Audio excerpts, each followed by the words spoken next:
Hello there, movie maniacs, and welcome to episode 28 of Midnight of Movie Mania. I'm your host, John, and with me is my co-host, Alex. Hello. I didn't realize it was 28. Yes, yeah, That's 28, awesome. yeah. Tonight, I have a fan request for us. Stephen King's masterpiece, or should it be disaster piece, Maximum Overdrive. Oh, dear God.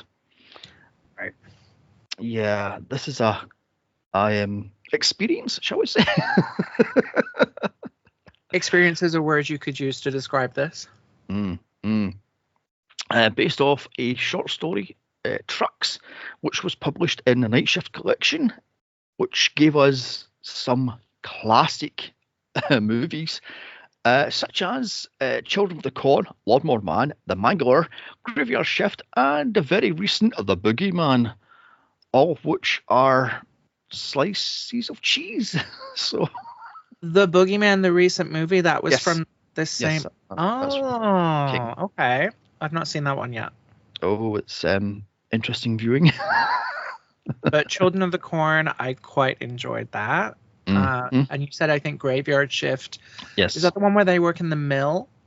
I can't remember off the top of my head. Maybe the one with the rats in the basement. I think that's. Yeah, and it's like it's a mill or something like that, some kind of facility. Yeah, I remember that one as well. Nice. Yeah. So these are all Stephen King's from the one book. So there we have it. Now, what I love about this movie is King takes the piss out of himself about this movie. He will openly admit this is a piece of shit. So I read that. I love that about King. He doesn't take it seriously at all. He's like, I cocked up. I may as well just own it. So go ahead. I read that he calls it a moron movie. Yes. It's if he could go back, he just would never again. Yeah, he calls this a coke-fueled moron movie, as he puts it. So yeah. Yep, I would. Yep. Because he was out of his mind on cocaine, alcohol, and Listerine, because he was knocking back bottles of Listerine for the alcohol content. So. Sure. Apparently, there's stories on his set where it's 9:30 in the morning and he's on his 10th beer. So. That's kind of wild. Yeah. But it makes sense. Yeah, so you've got I was going to say a cocaine director there. A director high on cocaine and pissed on alcohol, doing a movie he has no idea how to direct, no idea what camera angles, no idea about stunt safety and all this malarkey. He is completely all over the shot, and it shows in this movie because this is wild. I mean, wild. So as I asked for all of these, was this the first time you saw this thing then? This was the first time that I had seen this one. Okay then. So what did you think about it, just off the top of your heads? I mean, I think it was good for what it is. I don't know what that is, but it's good for that. Yeah, maybe we should just get into it, and there's just so. There you go. That's my answer. Sounds. Okay.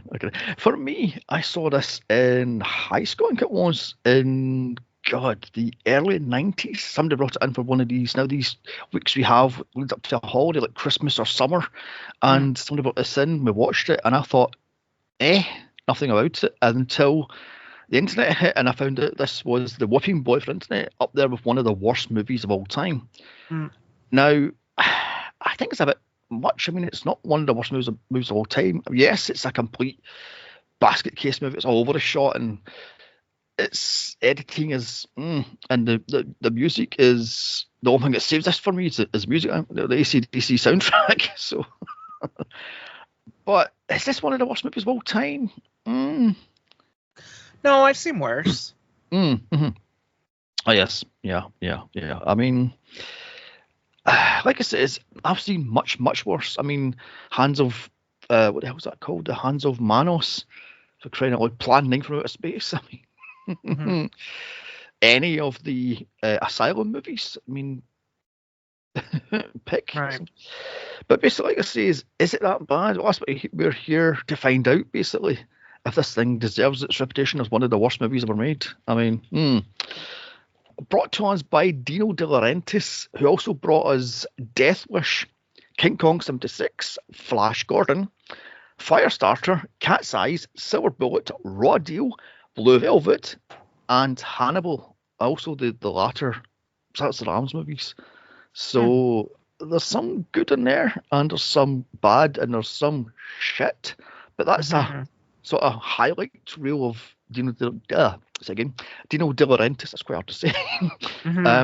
Bag of tricks, sort of thing. There's a bit of work with Stephen King there as well. Yes. He done Cat's Eye, Silver Bullet, and Firestarter. Yeah. So yeah. There's a story that during Cat's Eye, King refused to leave the set and refused because basically it's filmed in somewhere in Maine. I believe it was only like a few miles from King's house.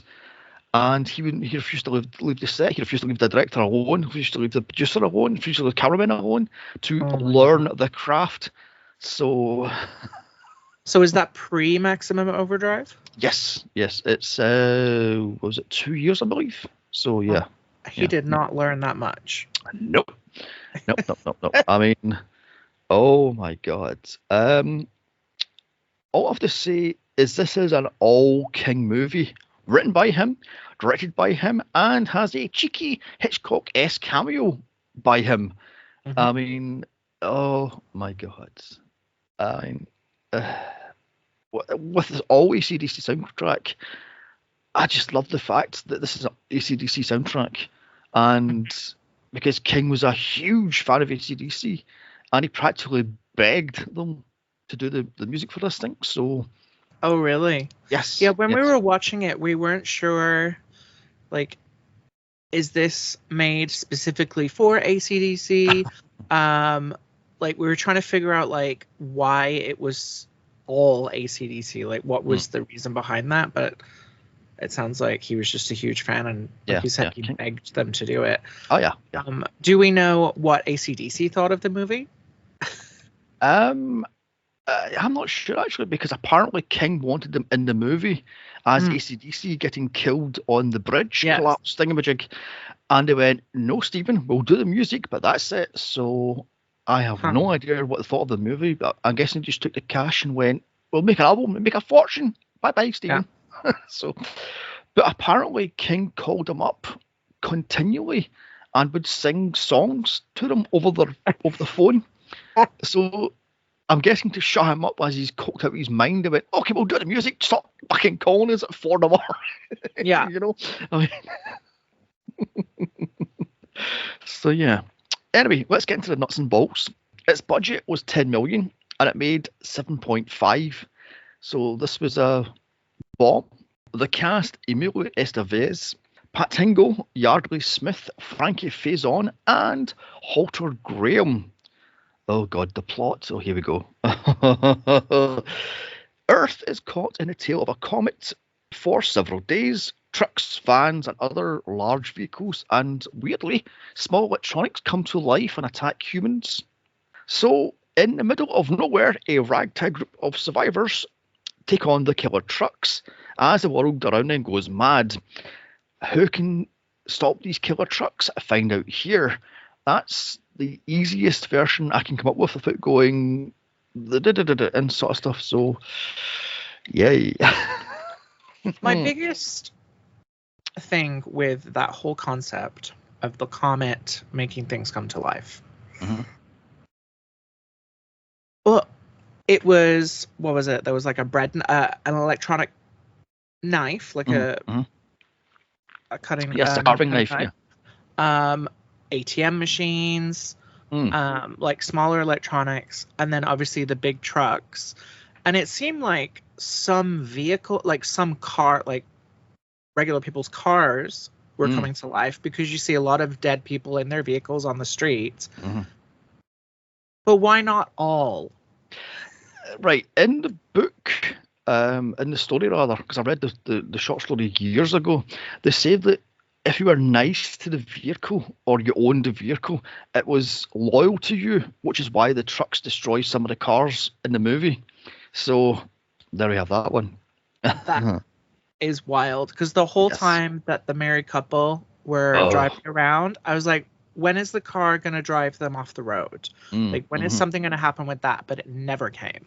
Nope, nope. Also, I want to know is what is it with Stephen King and having inanimate objects come alive? Christine, the Mangler, and there's one story I can't remember. Was it the Langoliers, the Tommyknockers, Hmm. where a coke machine comes alive and cuts a guy's hand off, sort of thing, or arm Hmm. off. So what is it with Stephen King and machines coming alive? I mean, Or Coke machines coming alive because that oh happens in yes, the movie too, where the yes. guy gets bludgeoned by cans for some reason. Probably the best scene in the movie, actually. Yeah. Oh my god. So let's get on to the trivia that I found about this thing, which I found quite interesting.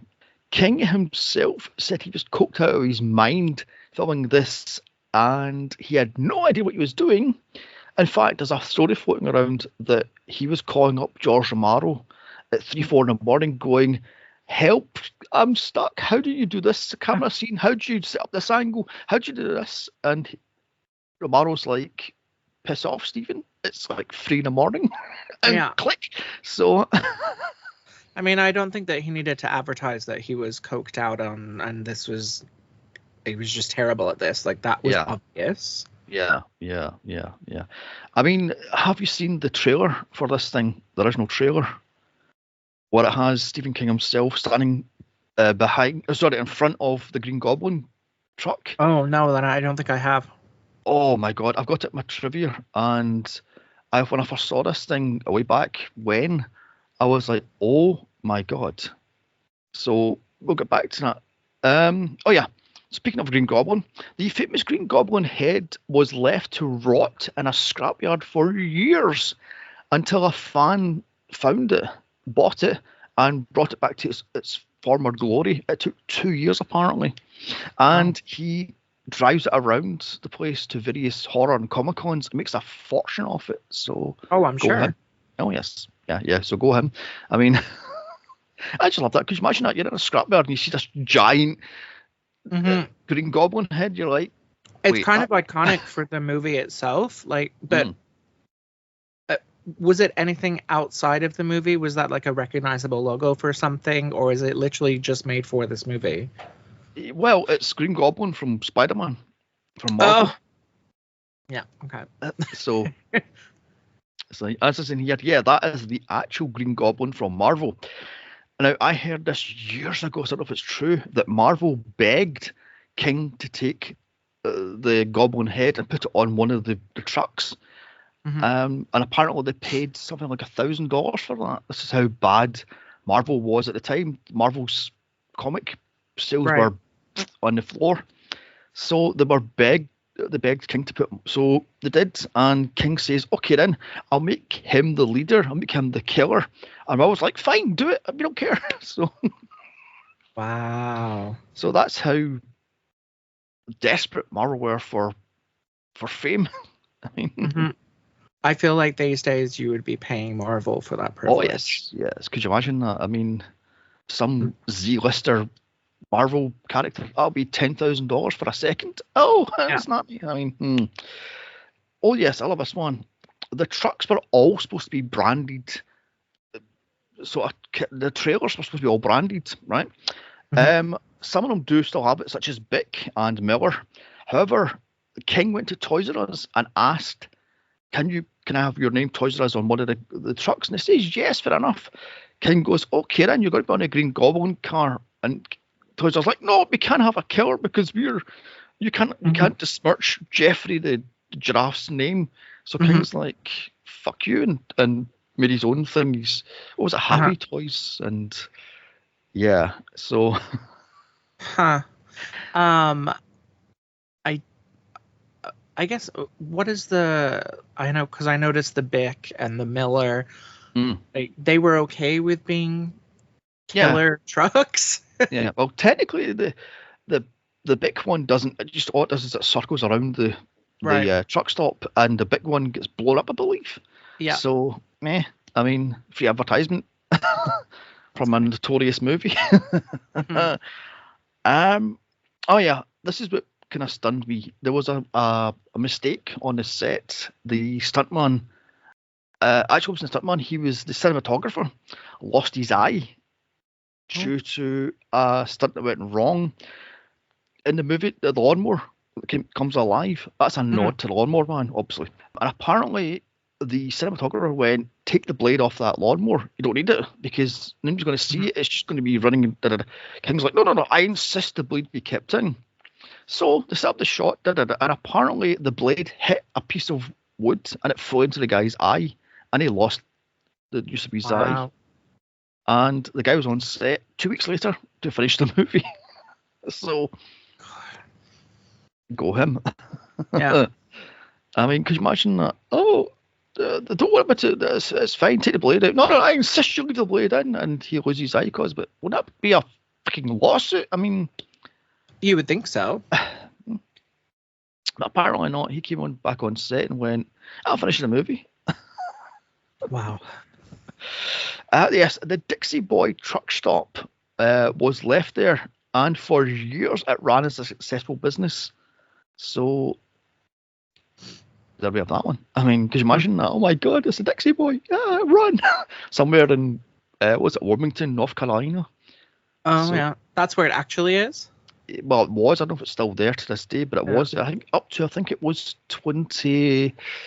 15, 16, I think it was when it finally Mhm. closed. Oh yeah, the producers had to put adverts in the local paper saying it's not a real truck stop. This is for a movie because people were coming in to get short orders and such and get coffee. Oh wow. So could you imagine that? Speaking of which, Emilio Estevez spent several weeks working as a short order cook to learn how to do the short order stuff because he wanted to perfect it. That's kind of crazy. My God, what can I say? He's an Estevez. I mean, oh my God. As I said to you earlier, King was a huge fan of AC/DC, and he begged them continually for weeks, bugged them to do the music. They said yes, and they brought out the album Who Made Who. So they have that one. And they made a fortune off that album, apparently. Hmm.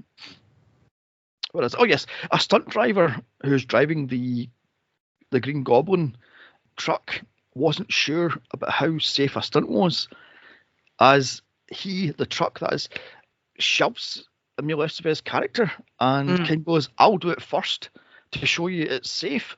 So King does it, and the guy shunts King, and he goes, that's fine. Emilio does it on camera after King does it, and it was later told that the stuntman went, I couldn't see this Emilio, he was a wee guy. King, you're tall, I saw you, so Hmm. I'd have no idea where he was, so I was just guessing where. Could you Wow. imagine that? Emil Estevez, one of the quote unquote brat packs, and the guy goes, I don't know where he was standing, I could have killed him. That's insane. I mean, Jesus wept. I mean, Jesus. Oh yeah. And before we talk about the movie, you have to talk about the trailer. As I said to you, it has a coked out of his mind Stephen King standing in front of the Green Goblin trailer as the Halloween 3 music plays, promising to scare the hell out of you. Oh my gosh. Oh my God, it's a thing of legend. I mean, he is wide-eyed and he's like, I'm Stephen King. I wrote many novels and many short stories and there's many movies made. I'm going to do it right because I'm Stephen King. You know, it's like, okay, dial back the ego. I mean, oh my Lord. So let's get into this thing then. So before the madness starts, I love this one. There's a text pops up saying on June 19th, 1987 at 9:47 a.m. Earth passes through the tail of a comet, and for 8 days it will feel the effects. Yeah, yeah. At the end, they say something about Russian satellites and a UFO. So which was it, Stephen? Was it the tail of the comet or was it a UFO? I mean, That ending, I don't even know. mm, I I'm like, mean, there's a UFO now, there's lasers now. mm, yeah. I mean, it seems to me like halfway through the movie, King realised, let's change it to aliens, and then the whole ending was changed because one minute talk about, oh, we're in the tail of this comet. Next minute, it just drops and goes, oh no, we're talking about aliens now. Mm-hmm. Right. And then it was a UFO and that controlled the Earth's machines somehow, and there's Russian missiles with nuclear Mm-hmm. weapons and lasers, and I'm like, right, this is completely out of hand. I mean, oh yes, and we have to talk about the crazy opening 5 minutes where the ATM calls Stephen King an asshole. There's chaos at a scissor bridge as it opens, causing a multi-car pileup, including flying watermelons and an ACDC tour van, as other utter chaos happens. I mean, all set to ACDC's Who Made Who. And I've got to say, this has to be the best part of the movie. It is Mm-hmm. just genius. I mean, people get killed with a flying watermelon to the face. Mm-hmm. People get, what was it? The motorbike skids off and the guy drowns in the bloody river, I'm guessing.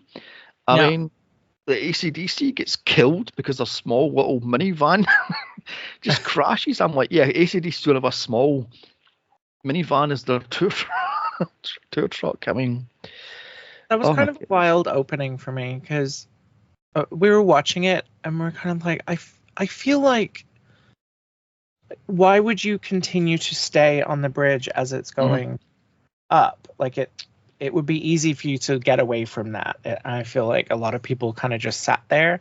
And I know a lot of the vehicles started like going backwards, which also didn't make sense because it wasn't a steep incline. No.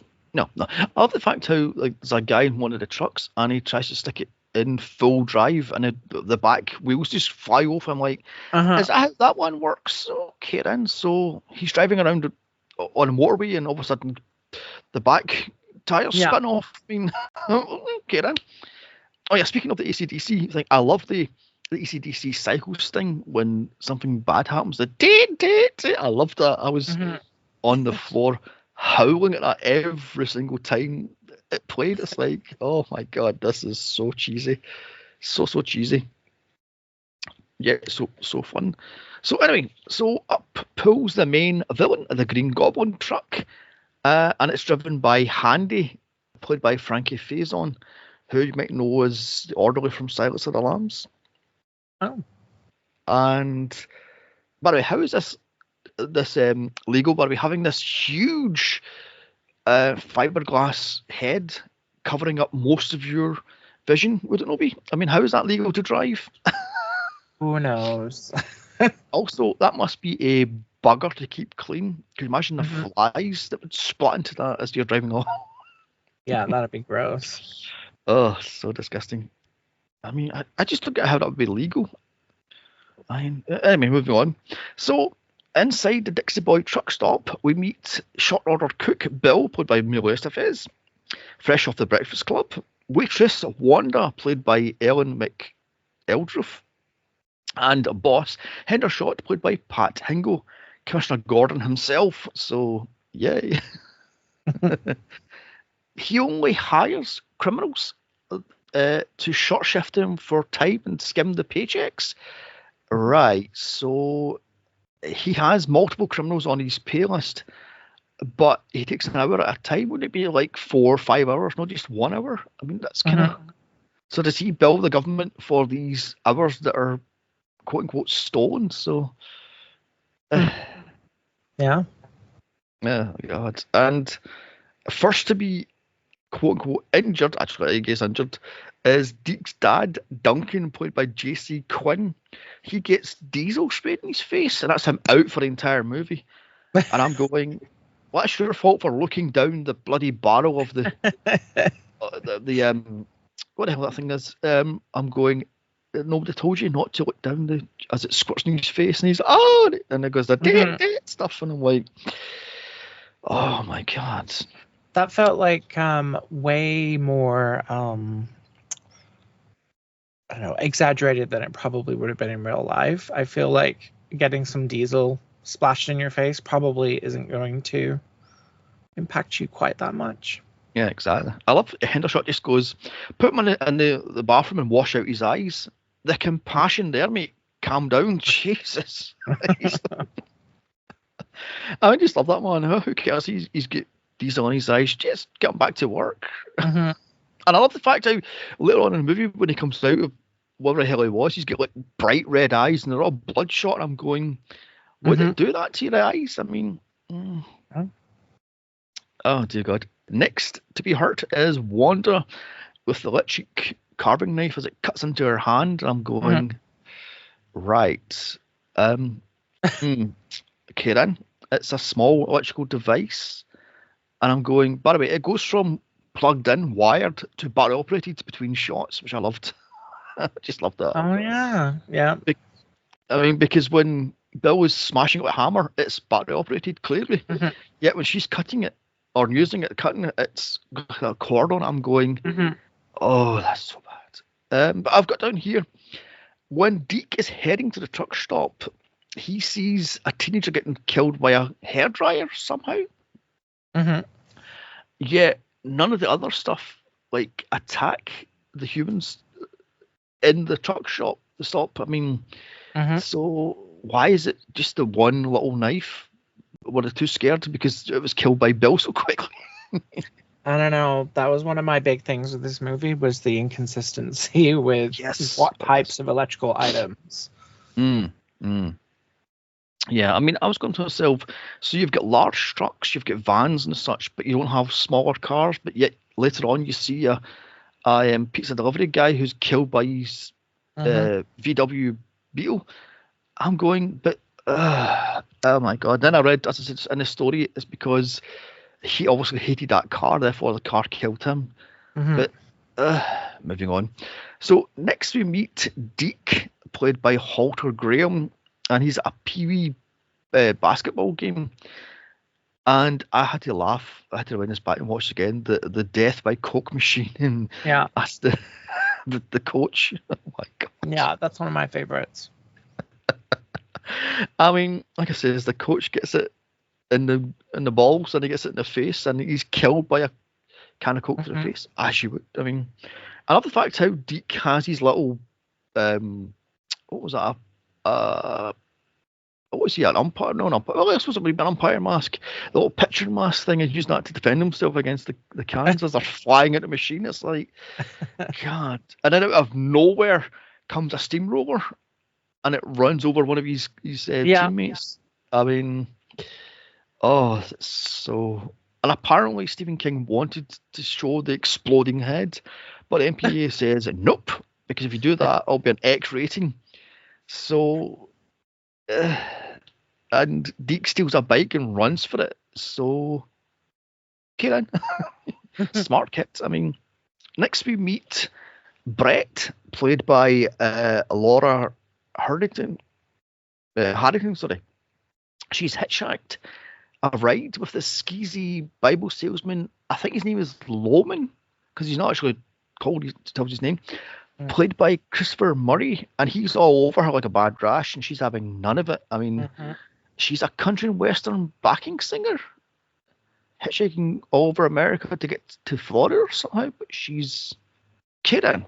I mean, her backstory is all over the shot. It's like, kidding.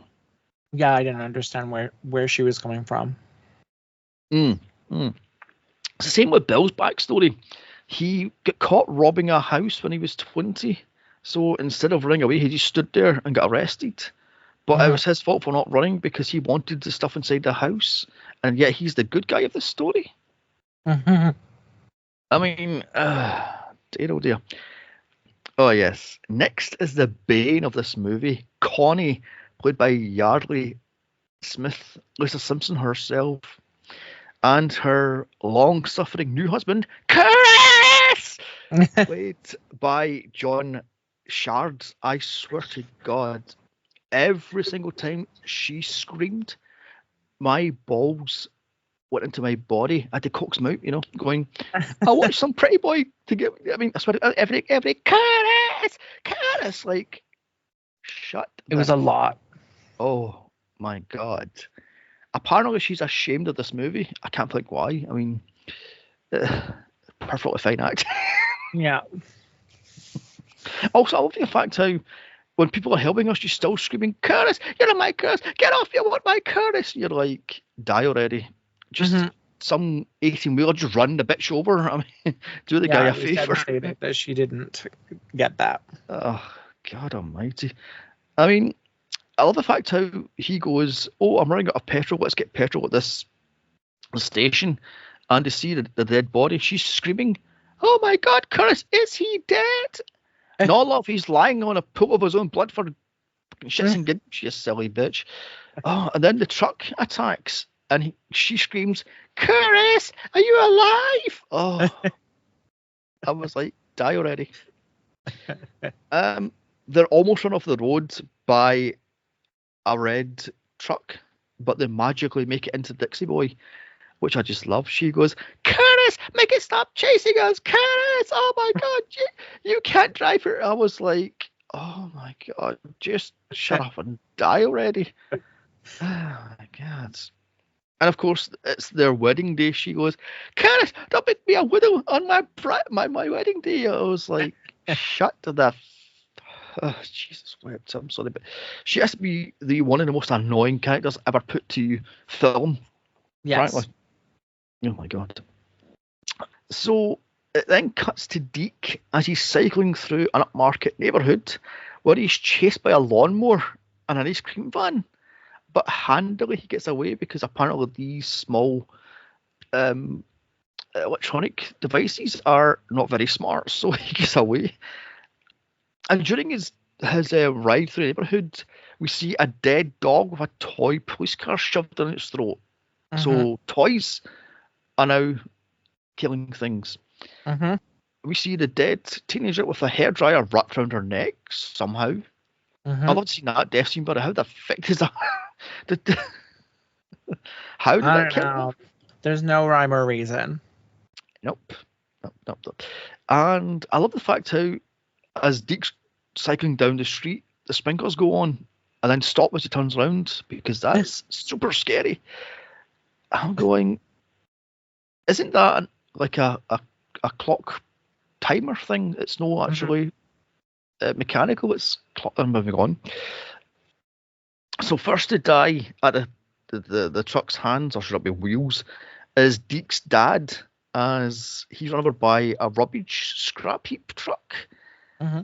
And I love, as I say, he comes out of the place going, I can see perfectly fine. And Bill goes, how many fingers am I holding up? Is it 4, 8, 12? How many? He goes, I've got double vision, it's fine. And he can barely see where he's going. The next minute he just gets flattened. And I'm sorry, but I freeze framed that, and the dummy was splattered all over the front of that truck. I'm like, oh my God, was that a watermelon?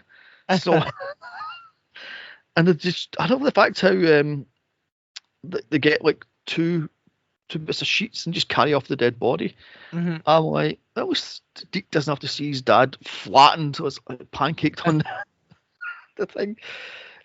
Next to get it is the Bible salesman who is clipped by the Green Goblin.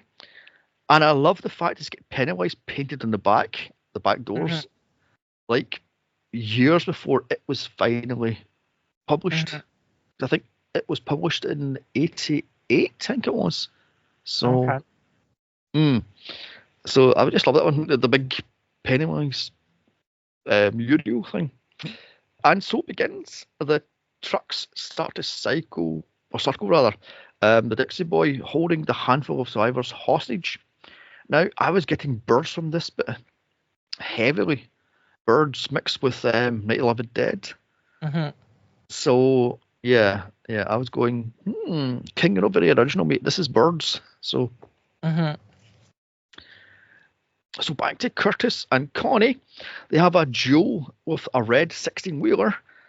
And all she does is scream all the way to the Dixie Boy. I was going, mate, open the door, throw her out, and then drive off. And I mean, I've got in here, poor husband, his poor ears. Oh my God, she's going, Curtis, make it stop following us, Curtis. He's like, it's a 16-wheel, love. The thing weighs like 4 times our truck, or shitty little car even. It's like, Jesus, what? So they head into the Dixie Boy, where they barely get past the trucks as they continue to circle around and around. And one of the trucks clipped the car as it flips over. Unfortunately, she survives. Yeah. Not before screaming, Curtis, I'm stuck in the damn the safety belt's stuck. I'm like, die already. And she's going, get out my Curtis, somebody get my car. Oh, get out of away from me. I was like, okay, just, slit her throat, shut her the fuck up. But seriously, but it's like, how many times does she scream Curtis this movie? It must be about 100 times. Mm-hmm. I mean, she's ashamed of this movie. It's like, I can't think why. I mean, your perfect level-headed performance. Oh my God. So Hendershot takes out a truck with a fuck off bazooka. The fuck? Where? I mean, because as you know, every little small roadside truck stop has a full fucking army ammo dump just at in the basement, as you do. I mean, that's. What I don't understand is they use that rocket launcher thing multiple times through the movie. Why did they not just destroy each of those trucks that was like, why didn't they just start with that and then they would have been fine? Yeah. I mean, it's ridiculous. Also, from what I read, you can't reload them. They're one-shot missile launchers. So when he sticks it in the back and fires it, that's movie magic, folks. Oh my God! I love the fact how he's wandering around the place with like these gigantic missiles shoved in his pockets. I'm like, yeah, mate, that's a great idea. Drop one in at your feet and blow yourself sky high, you stupid. He takes another one, and his fat son, I'm guessing, who isn't actually given a name, so I have no idea what his name is, lets slip like he has guns in the basement because, as I says, every single truck stop has multiple guns in the basement. Flamethrowers and bazookas and God knows what, so as you do. I guess so. I love the fact it's dropped that he goes, I buy them cheap and I sell them higher to make a profit as much as possible. Right. Does that include your staff? I mean, so next, Brett and Bill connect with her saying she needs to be a tough chick in order to hitchhike. I'm going, you think, love, in the 80s? All the way down to Florida.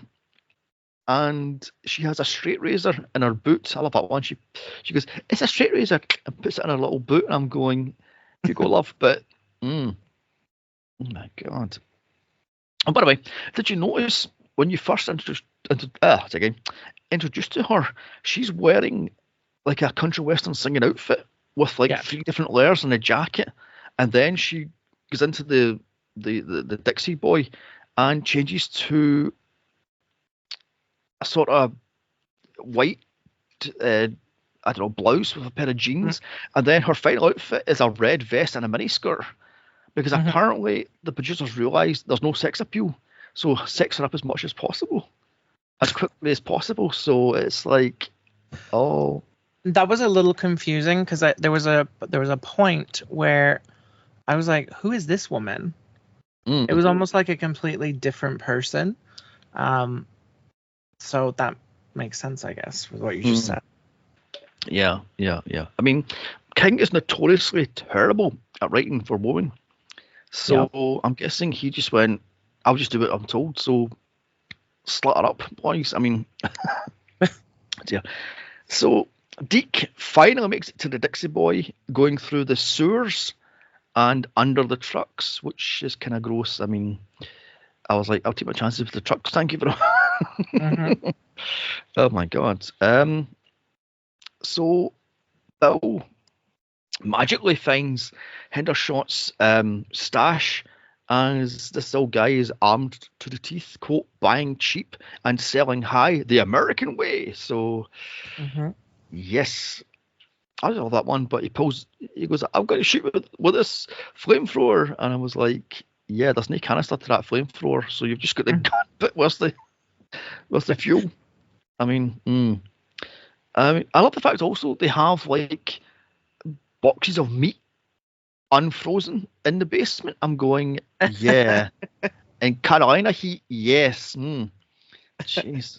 And of course, that's where they put the dead bodies, because of course they do. I mean, Where else are you gonna put them? exactly. Yeah. I mean, so the sun goes down, and so does Brett and Bill, as they have sex in the back room, as you do. I mean, the world's going to an end, so why not get it off one final chance? I mean, Exactly. so after sex, she spews out she thinks it's all the comet's fault that's causing this, as the night sky is bathed in a weird green light. And I'm going, okay then. So you've now explained why the trucks are coming alive, but you haven't explained why the cars aren't and why various electrical things are, but other ones aren't. So, she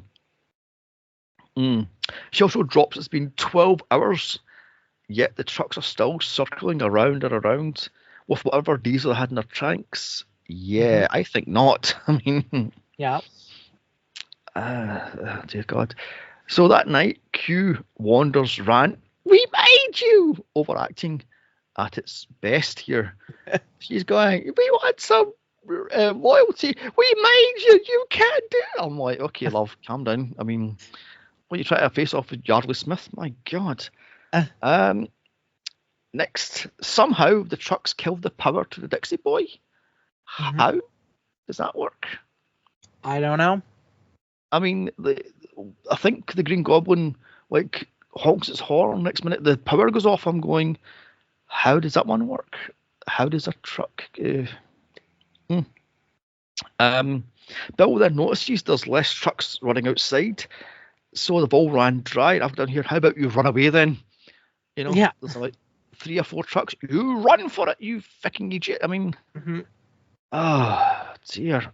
I mean, I think even King realised that, because in the book, the short story, I believe the same thing happens. The truck can run out of fuel, so they're not much of a menace. Well, they're a menace until they run out of fuel and they're buggered, basically. So this is why King came up with the whole idea of, I don't know, let's put a fuel tanker in to refuel the Dixie Boy. Halfway through the bloody movie, it's like, oh God. So more trucks arrive as this Bible salesman wakes up screaming for help and jump scares poor little Deke. And I've got down here, is he a zombie controlled by the green light to tempt the humans out to be killed? Because he just springs to life and then instantly dies the second Deke refuses to help him. I'm going, is he a zombie? Was that a one gasp attempt at bringing the dead back to life? I mean, did he have a pacemaker? I mean, so Bill and Curtis head out to save the Bible salesman and Deke, much to Connie's, "No, don't go there, Curtis. He's all these smartly men, Curtis. No, Curtis." I was like, shut up. Oh my God. They crawl through the shower drains, and this is all very Shawshank. With Deke saved, they head back via the shower drains back into the Dixie Boy. I'm going, why don't you go through this and then, I don't know, call from a payphone and go through the shower drain and they all escape instead of going back into the Dixie Boy and then, who knows? Oh my God. Running for their lives, Bill takes out a handily empty tanker truck, as you do, which he blows up using a bazooka hit. And I've got down here, what in the fuck? He just picks it up and fires it, and he goes, "That," and it boom, up it goes. So handily it's empty, or else I've took the entire fucking place up. Next morning, up pulls a small ATV with a machine gun mounted on top of it, because of course it does, demanding via Morse code that humans have to refuel trucks or else. I was in here, or else what? And then out of nowhere, a Caterpillar bulldozer shows up to clear away the dead trucks and Henderson's car, which pisses off Hendershot, and he runs outside with a bazooka, and he's quickly gunned down as the machine gun just mows down about 6 people in that place. I'm going, you need humans to be alive to fuel you up. Why are you shooting randomly in the... Oh, my God. Oh, my God. And by the way, what the hell is the point of having a 50 caliber machine gun strapped to that little... What the fuck that was? A flat babe? I have no idea how that was. Oh, my God. Cue more overacting by Wanda as she screams, "You can! We made you! We made you!" And she's filled with bullets instantly. And I've got to say, her death is top notch in the hilarity scale. It's like she's jumping up and down. We made you! We made you! Can! That's her death. I'm like, oh my God. Oh my God. And on to possibly the most boring section of this movie, as they're filling up the trucks, all scored to by Hell's Bells. And I'm not going to lie, I fast forwarded this bit because it goes on and on and on. I'm like, how much longer does this movie have? It's like 5 minutes of like constantly fueling up oh my God, it's so hot. Oh, and of course, Bill has sunstroke because he's a closet ginger, of course.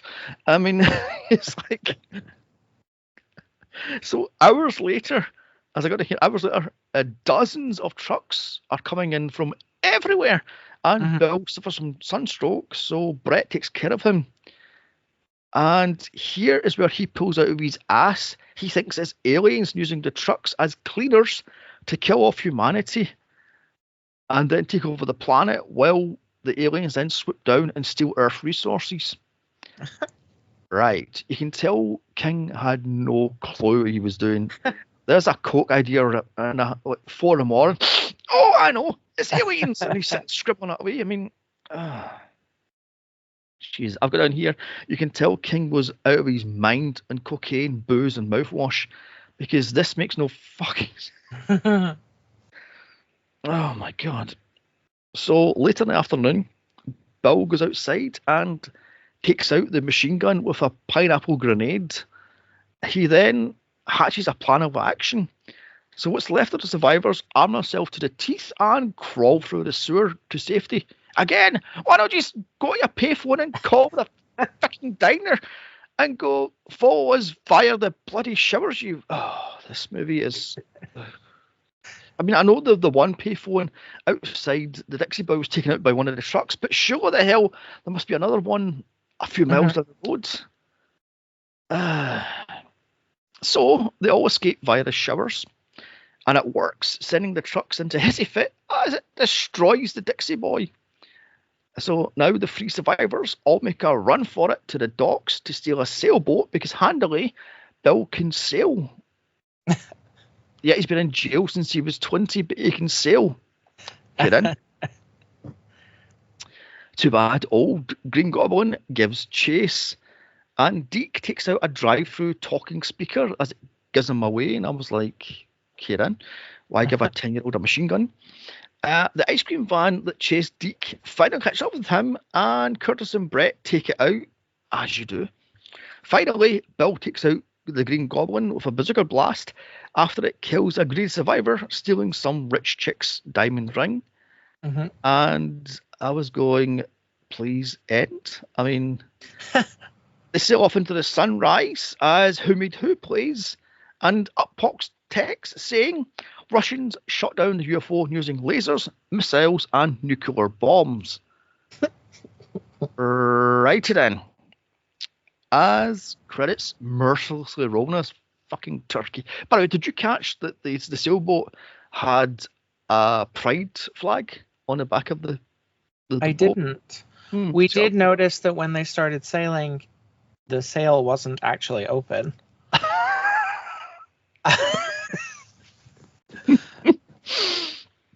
Oh my God, I'm sorry, but where were they going, by the way? Some small island off the coast, is what they say. And they're going to go there because there's no cars and... okay then. But yeah. So let's wrap this up. So that was Stephen King's coke-fueled 80s B-movie nightmare. as AC/DC says, this shook me all night long in all the wrong ways.